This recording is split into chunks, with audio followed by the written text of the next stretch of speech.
Ногоон хөгжил, ногоон эдийн засаг. Сүүлийн хит болж байгаа дуу сонсдог. Тэгээд нэг тийм рок сонирхоод байдаг болохоор жоохон зөөлөн хэм маяг дуу сонсдог. Ер нь бол хөгжим нэг сонирхдаг. Гэхдээ гитар хаяад нэг жоохон сонсдог. iPhone. Samsung A9. iPhone 6. Зүлэг ногоон байгаль ер нь тийм эко орчныг бодогдуулдаг. Навч. Мод тэгээ өвс ургамал ногоо. Эхнийхээ утсыг бараг тэгэж ер нь бол Петреныг нь ураагаад шатааж ирсэн юм л дээ. Буцаа цэнгэлээгүй байсан ч гэсэн тэр залхуур залгасан л эрчим хүч гүйж байгаа. Тийм учраас тэрийг заавал салгах хэрэгтэй. Би 12 тундлаа хийж бодоход 2 цаг сэрүүл тавьчаал тэгээд тэр хүртэл цэнгэлжээлтэй босоод өндөрлөж.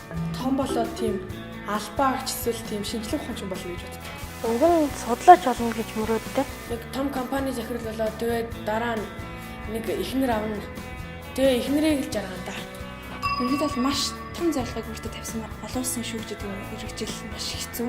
Дэлхийн 15 хүний л ганцхан авдаг учраас надаас маш хичээлцдэг шаардж байгаа. Би олон улсын харилцаагаар ялангуяа Японд би сурах гэж төлөвлөж байгаа. Энэ талаан боломжтой байна.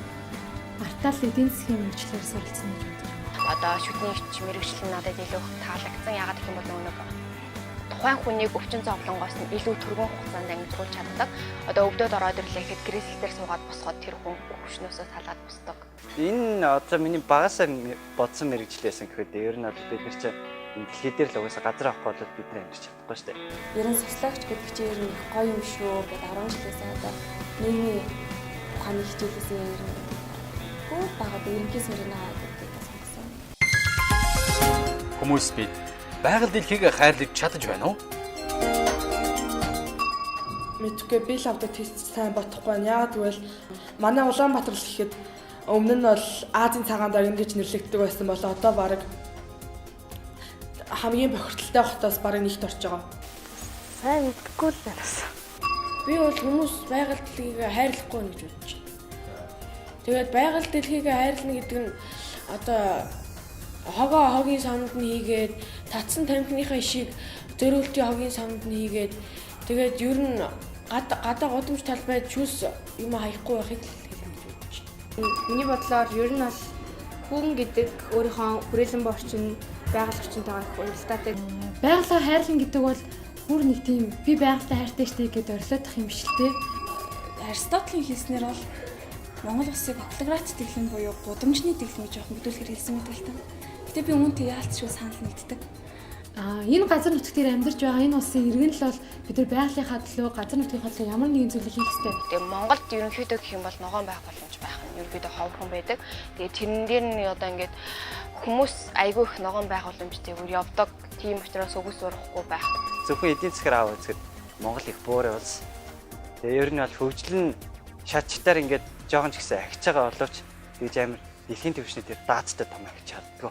Одоо бүх хүмүүс мэдж байгаа шүү дээ. Хүүхдүүд хардаад байна. Жирэмсэн хүүхдүүд одоо тэдэс сард ингээд жирэмсэлж болохгүй гэж бүр юм иймэрхүү асуудал гарсан болохоор одоо экологийн тал дээр одоо манайх одоо жоохон хүнд байна уу даа гэсэн ажиглалтай байгаа. Зүгээр л сайхан яваа алхаад өөрийгөө ч гэсэн эрүүлжүүлээд байвал байгаль орчноо ч гэсэн хайрлна, өөрийгөө ч гэсэн хайрлах гэж бодож байна. Ер нь хоггүй л болчвол гайгүй л болох байх л та. Тэгээд модоо тарьж, модоо усалж ер нь бол их дэлхийгээ л хайрлана да. Өөрийнхөө хэмжээнд гэх юм бол би гудамжинд хог хайж болохгүй. Тэгээд мөн бас цэцэг ногоо байх юм бол би дээр нь гიშгүй хайрлах хэрэгтэй. Энэ талаараа л миний яг хүн талаасаа үйл үүрэг оролцоо гэж бодож байна. Ягаад гэвэл хүмүүс чинь нэг гэрт одоо 3-4 ам бол. 3-4 ам бол нь өөрсдийнхөө одоо 1 м хашаанд ч 0.7 газар.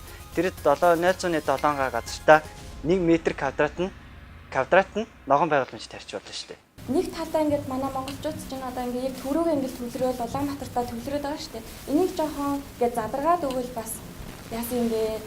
Дэж хэрэг хүн өөрийгөө ихэд хөгжүүлж чадсанаар хүн өөрийгөө хөгжүүлж чадах юм бол улс үндэс байгаль өөрөө зэрэг хөгжөөд явдаг.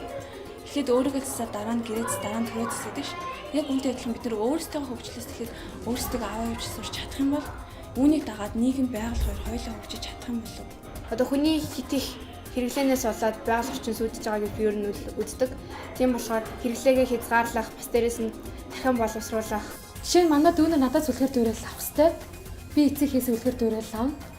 Тийм болохоор хэрвээ би годомжинд дүүтэйгээ явж байгаад энд хог хайж болохгүй шүү дээ. Гэртээ авч хайх хэрэгтэй гэж хэлсэн бол манай дүү тэрийг өнөөдөр ойлгоод гэртээ авч хайна. Тэгээд манай дүү цаашлаад одоо найзуудтай ч юм уу өөрийнхөө хүрээлэл донд тэрийг үүсгэх юм бол хин нэгнээр дамжаад бусдын хүрээлэл ч гэсэн энэ асуудал хэлэгдэх болов уу?